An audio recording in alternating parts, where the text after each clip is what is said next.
Welcome back. We're on that quest to find that better and better serve. Today I'm going to talk about the role that the shoulders and the hips play in having a more powerful serve.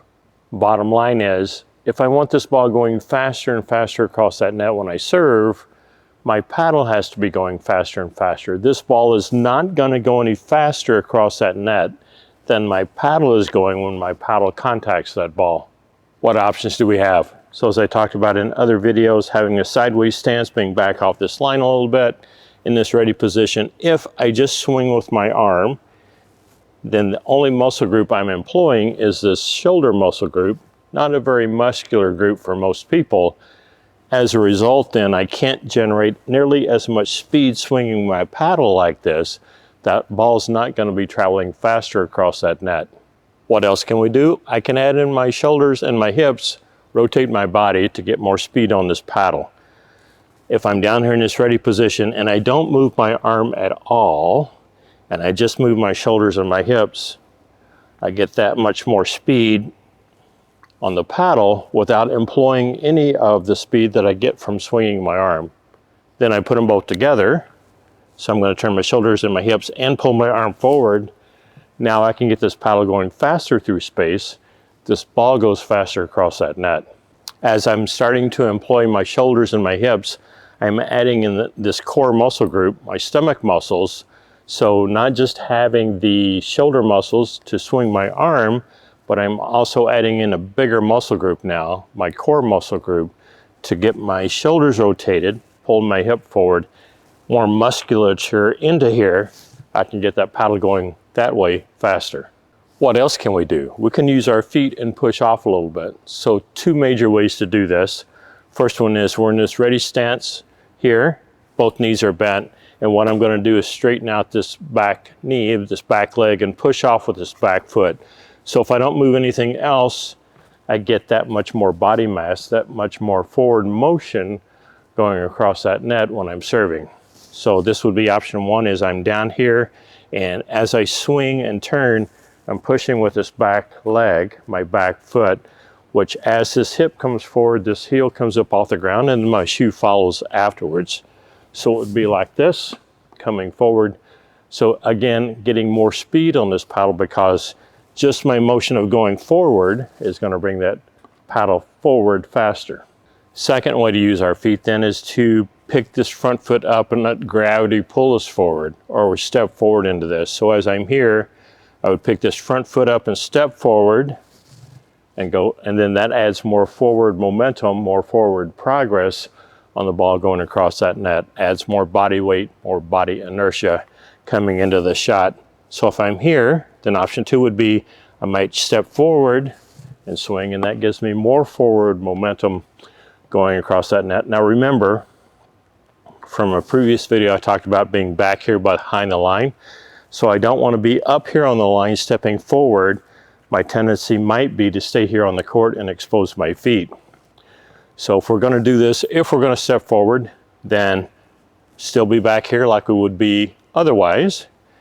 Step forward, swing and hit that ball, and stay behind this line after we serve.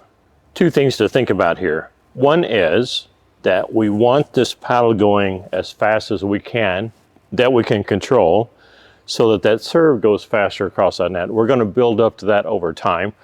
We're not going to start at the top end. We're going to gradually increase the serve speed over time. So one thing is just getting this paddle going faster. So turning my core muscles, using my arm, maybe pushing off with my feet. So paddle speed is one important thing. The second part of that equation is inertia or mass.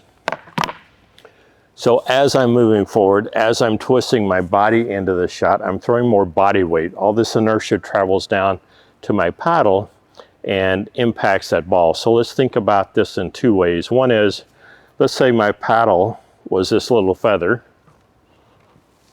That little feather came off of a shuttlecock here at the badminton center. So if this was my paddle and it didn't have any extra weight or inertia behind it, and it hits this ball, it just hits the ball and stops and dies because it doesn't have any inertia, not much inertia to transfer into that ball. The other end of that then is if I have all of this body weight and inertia going into this paddle, then you can tell much more weight here than was in that feather transferring into that ball, and that will propel that ball faster. So one is speed, just getting this paddle going as quickly as I can, but if my speed, but there's not much body weight behind it, as that speed hits the back of the ball, the speed kind of falls away because there's not much inertia.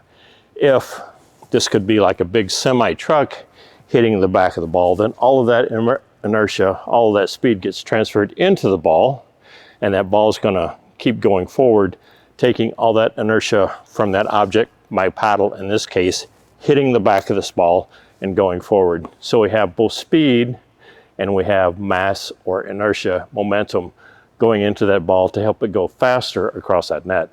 One thing that's really important is my follow through after I hit this ball.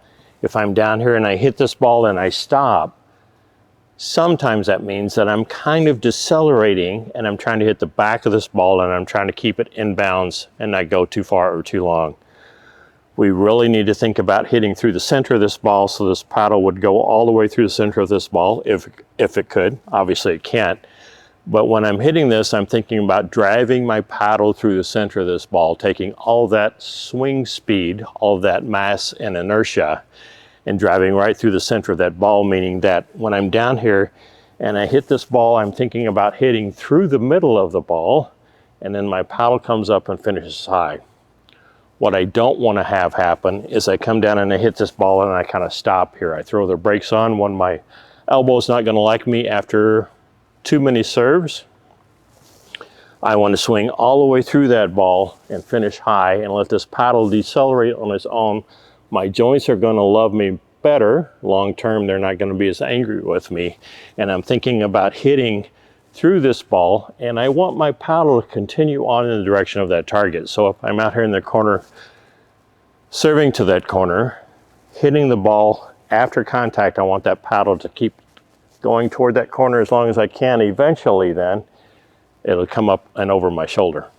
That was a lot of new things to incorporate if you're not already using some shoulder rotation, some hip rotation in your serve. So I recommend you start off slow.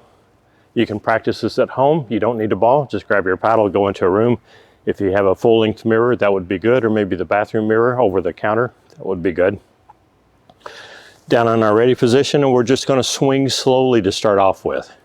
Visualize dropping the ball. You don't even need the ball. Just visualize dropping the ball and then starting the shoulder rotation and ending up here. So when I start back here, you shouldn't be able to see my back hip or my back shoulder other than if it's high. And then we're just going to rotate into this ball. Just going to visualize this, keep my head down, my paddle continues on toward that target. Visualize, go through the motion of actually opening your hand to simulate dropping that ball, letting the ball go. Starting the paddle at the same time and bringing all this forward. So what should happen, and I'll turn sideways, is as I let this go, I start my swing. Shoulder comes forward, hips comes forward. I lost balance. And my back heel comes off the ground. And then over time, you could increase the rotation and the push forward if you're going to push forward with the back leg or step forward with the front foot, so that you actually come forward like that a little bit. Try this at home. Be nice and relaxed. Just start to feel what this feels like. A nice, easy, smooth swing. My paddle keeps going in the direction of that corner. My hip and my shoulder come forward, using my core muscles to rotate all of that body mass into this shot. Your serve should get better and better over time.